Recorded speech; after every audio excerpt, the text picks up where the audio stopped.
Welcome, scholars. This video is focusing on exploring instructional conversation, which is principle 5 of the 8 enduring principles of learning. Okay, let me share my screen with you, and we'll look at the definition of the principle 5. Okay. So, principle 5 is instructional conversation, teaching through conversation. Engage students through dialogue, especially the instructional conversation. At the enacting level, this looks like the teacher has a planned, goal-directed conversation with a small group of students on an academic topic. The teacher elicits student talk by questioning, listening, responding to assess and assist student in understanding and learning, and inquires about students' views, judgments, and rationales. Student talk occurs at higher rates than teacher talk. So sometimes teachers think that they spend all day in principle 5 instructional conversation, but that is generally not the case. The focus with instructional conversation is that the teacher is using their interactions and conversation with learners to elicit more from the students. So when it says the teacher elicits student talk by questioning, by listening and responding to assess and assist student understanding. So when I think about instructional conversation, the way that I remember it, and especially as I'm trying to see how it is different from principle 2, language and literacy development, as compared to 5, they are compatible and related, but they're not the same.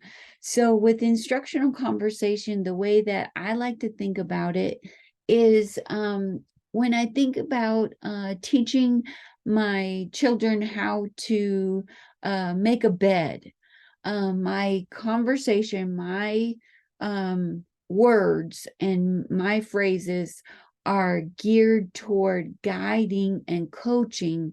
So I'm listening, I'm watching, I'm assessing. Like maybe I say something like, you need to pull the bed sheet a little tighter. You've got too much on that side of the bed and not enough on this side of the bed. Or I might say, this is how you tuck the corners of the blanket under the mattress. And I show that, but I'm talking the student through or the learner through. Or even think about the example of learning how to tie your shoes. An instructional conversation, I would be saying, okay, now, take this shoestring and you make a bunny ear. And then with the other one, you're going around. And so I'm using my words to talk the student through.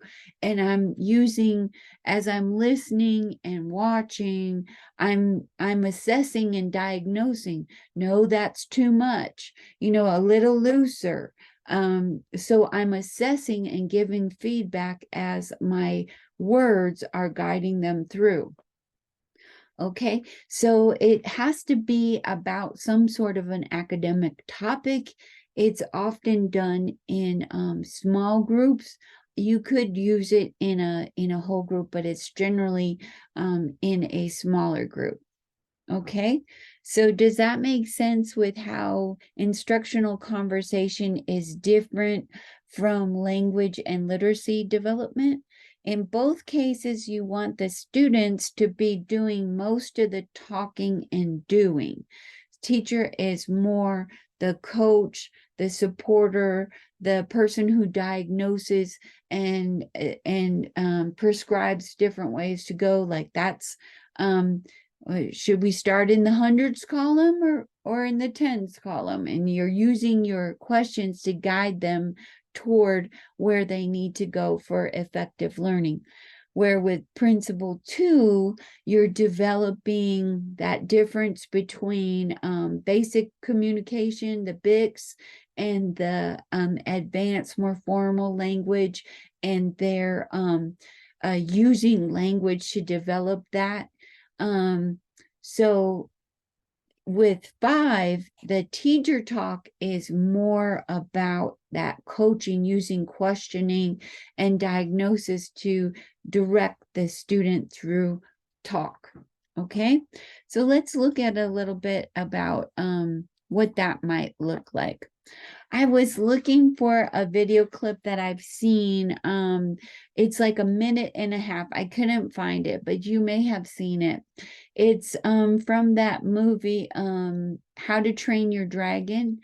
And in the clip, the young man is upset because catastrophe has hit, and it's rooted in that he never killed the dragon when he found it in the forest at the beginning. And so the girl in the scene asks him questions about why that happened and what he's going to do next. And so he says, well, I'm the first Dane in 500 years not to kill a dragon. But then she says to him, but you are the first to fly on a dragon. And so she redirects that using her conversation, and she keeps asking questions until at the end of the clip, the young man is dashing off and he knows what to do because her questioning has guided his thinking and helped him to see new possibilities. So basically, that's what instructional conversation does, is the teacher's talk is questioning, assessing, guiding, but in response to what the students are doing. So do you see why it's not that teachers do that all day long? Teachers do talk a lot, but that's not necessarily instructional conversation. So let's look at this early childhood video clip and see what's happening here. Yeah. What did you find? The lion, yeah. Remember we looked at our puzzle on Monday? Can anybody what was this called? Do you remember this was called, Jacob? What's that? What is this called? The edge. Yeah, the line. It was the red line. Remember, we had to look for that red line so we could find the edge. And was the red line straight or was it curvy? It's straight. Can you point to the red? Can you point to the edge, the red edge for me, Jacob? Yeah. Yeah. Let's point to it with our finger all the way around. How about Hazel? Where's our red edge? Our straight red edge. Do you see how the teacher is using questioning and responding to what the students are doing? She's using her questioning and her conversation to guide their learning. Okay, let's see if we can find something with some older students. Next sentence. Because Toby's Bugatti was in the shop. Some fragment. It's a fragment. Because Yeah. it's like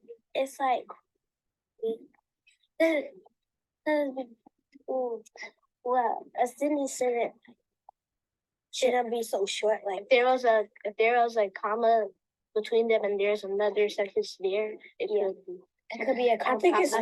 I agree with Toby and with Josh and Tia, because I think it's a fragment because it doesn't have like a complete sentence. It just starts with because Toby's Bugatti was in the shop. It doesn't tell why his Bugatti was in the shop. I respectfully agree with everyone because it doesn't have a main idea. It's just like a random fragment that, like, what is it about? Why is it in the shop? And I have something back. Yeah, you don't. If I went up to somebody and said, because Toby's Bugatti was in the shop, they wouldn't know what I was talking. Yeah. Yeah. So, what do you think, Jonas? I think it's fragment because it's not complete sentence. Or it's just that people. If you can start because, but it doesn't have. Okay, what did you think about that? That was pretty interesting, right? These students are very sophisticated in their conversation about, and really the teacher isn't doing any talking at all. The teacher introduced the sentence fragment that they identified and are discussing why it is a fragment, and they're working with each other, and they're clearly having a very academic conversation. But is this instructional conversation? What do you think? I would say no, because the teacher is not participating at all. Now, I'm not saying that's a bad thing, because you do want to foster independent learning, and that the students are able to carry on that kind of an academic conversation without her saying anything. That's very sophisticated. Their social interactions are very sophisticated with their including everyone in the conversation. They're listening to each other. They're providing evidence for their perspectives. So that's are being very much independent learners, and that's our goal as teachers. But is it instructional conversation? The teacher's clearly listening, but the students are evaluating themselves. And of course, that is what we want them to do. I always would tell my own third graders, I can't go home with each of you every day. So you have to be able to make decisions by yourself. You have to be able to figure out the words and the meaning of what you're reading by yourself. You know, at school, I can help you, but you have to learn to be independent so that no matter where you are, you're able to do that by yourself. So they are doing some really wonderful things, but is it instructional conversation? I would say no. What would you put it in there? Now, the reason I would say no is because, again, that the teacher is not in the participation. The students, you could say, are having a very meaningful dialogue amongst themselves. And so I would be more inclined to put this as principle 2, that this is language and literacy development. They're definitely using words like fragment. And so they are putting evidence for what their perspectives are. So I definitely feel that this is quality educational activity going on here, but I wouldn't put it in the principle 5. What I would do is I would suggest maybe a different group that isn't able to function as highly independently as this group. I would suggest that maybe she have her questions and interact more in the group. She doesn't need to with this group, because I bet she has done this before with them, because they don't just land in your classroom knowing how to do this. Like, she's taught them at some point. So for my lesson plan, if I had to suggest something, like, I don't see instructional conversation there, so I would just put a note in there for my school practicum assignment. Teacher can ask questions and assess based on students and add that in there. Okay, so let me just decline that phone call. And that would be why I wouldn't put that in instructional conversation. The other thing that I wanted to say about this particular video clip would be, did you notice that they were talking about Tony's Bugatti? So my thought is that this is also principle 3, contextualization. This teacher may know that the learners are interested in different types of cars and brands, and so they're talking about a Bugatti. So you know, she's really got their interest there. So I would use it as maybe an example of principle 3, contextualization, and principle 2, which is language and literacy development. I've just got my little cheat sheet here with my brief, which has all of them there. So that would be my thought for assessing that particular video. So does that make sense, how instructional conversation isn't just that the teacher is talking, it's a specific type of talking that is like helping, guiding, coaching, supporting learners as they're learning to do something like a guided practice where the teacher is talking them through. This looks more independent. And it's great. You want to see that kind of conversation at that kind of sophisticated level in your classroom. And I'm sure that that teacher has developed that.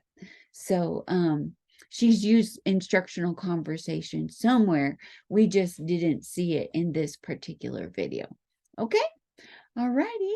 Well, I'm going to stop sharing my screen there with you and go ahead and end this recording for you.